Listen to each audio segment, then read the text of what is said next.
Hey everyone, this is Yajilin number 15 from the recently concluded Yajilin Yacht. This one was titled Gridlock, and it's entirely built around this central grid of wall cells that are 3 apart. So let's get right into how to solve this one, starting with the obvious 0. And there's not a lot of free corners on this puzzle, so there's no point marking all of them. They're not really going to be very useful for most of this anyway. Similar to the break-in to the previous puzzle, the key is to notice two clues that are pointing in the same direction. It's not these two 2s here that give you these 2 unshaded. This 2 and this 1 are important because they force a shaded cell in the middle.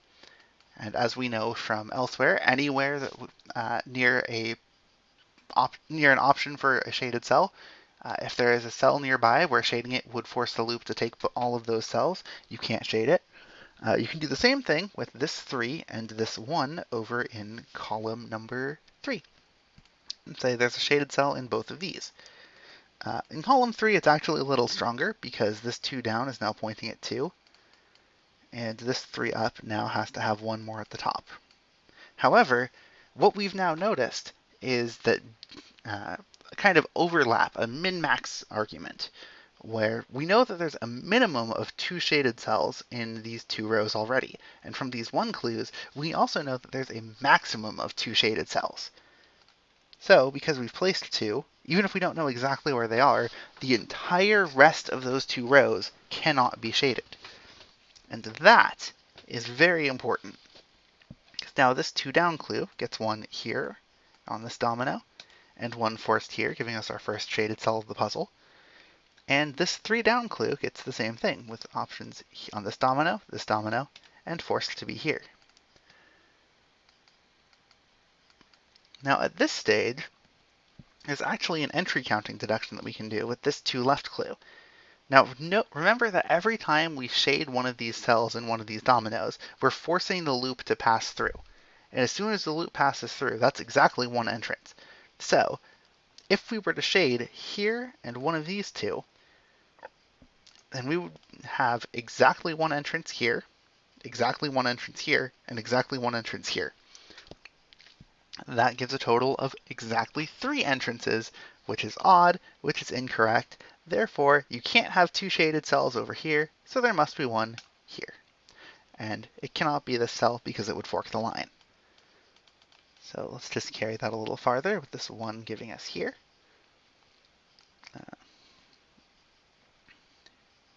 Now it doesn't really matter which of these is taken specifically.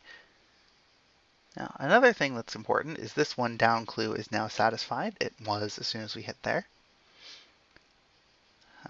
Similarly, we can do an entrance counting deduction on this bottom right corner. 1, an implied second 1, and a third option. So the third option is not taken. And that actually gives us information with this 2, where there's a shaded cell here and on this domino. These 2 are the same loop, they cannot join. This 1 is now also satisfied, so we get to eliminate all of the above. This 2 now has some options to resolve which way it goes on the right corner. This 3 now has only 3 possibilities, so they must all be used. And due to the same entrance counting deduction we did in the bottom right, you can deduce that this edge is not taken by the loop. Because if it was, we'd have 1, 2, 3 entrances. Okay, so all of that done, the puzzle mostly is the same kinds of steps over and over, except for right here, where this particular step I'm about to showcase is slightly more involved. Consider right here, with this bottom center area. Consider this 2x2, specifically this 2x2. Now, there's obviously 2, if we were to checkerboard color it, there's obviously 2 cells of both colors. And what that means you can get is that the number of entrances on one color is the same as the number of entrances on the other color, we have 2 entrances on what we'll call the black cells, which means we need to have at least 2 on the whites, which would be here and here, the dotted cells. And what do you know? There's exactly 2 available. You can also get this by just seeing that shading here would fork the line, and so this one must be shaded, but the crucial part is that you also get this segment. You can also say that this is not used, but this is often less useful in a Yajilin context. You can also note that up here, this cell would fork the line if it were shaded, so it's not. That resolves the rest of the ones. You can do the same step of anti-line forking or the simple loop style deduction of parity to get these 2 edges, and chase the steps a little farther.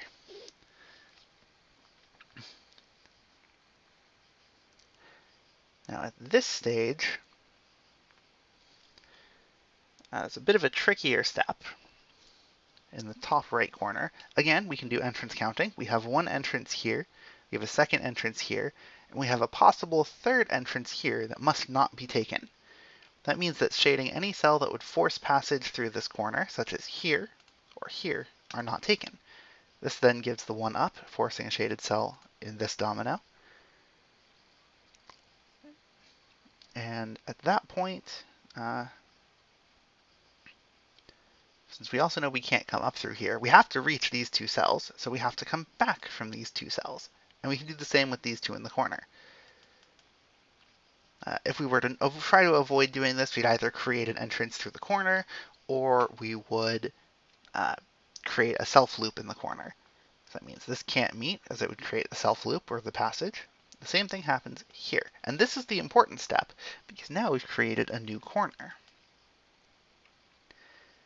This 2 left clue also comes into play here, as we can't have 2 shaded cells in the top left corner, so there must be the shaded cell here, which will resolve exactly how that part will go. We can also say that this 2 down clue already has its 2 shaded cells, so this 1 up has only 1 option remaining. These 2 ends are now the same loop.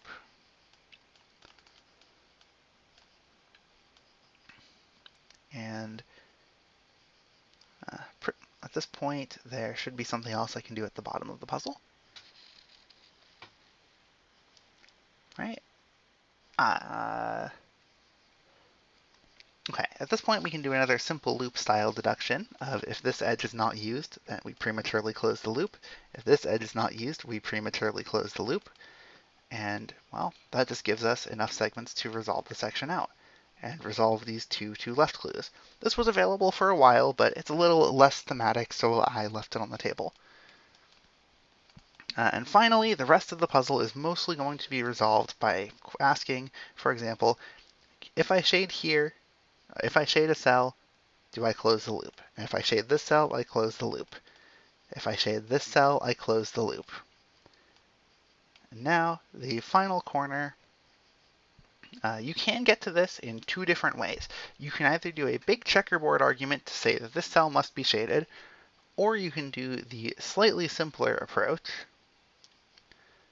Well, I know there is a slightly simpler approach, I just need to remember what it is.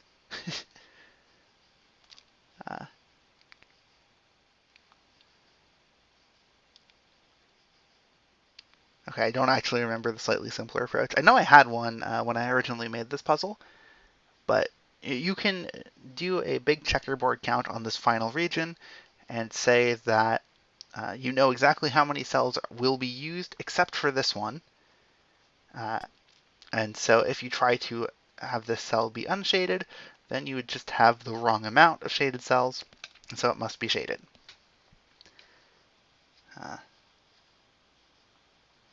Yeah, you could also bifurcate here, but this cell must be shaded by parity, and this is proven out by the solution of the puzzle just revealing itself from there. So with all that in mind, I hope that was an instructive solve for Gridlock. Definitely an involved puzzle, but overall I think it's slightly logically simpler than Yajilin 12 turned out to be. But overall, it was definitely a well-liked puzzle, and I hope that you enjoyed watching the solve.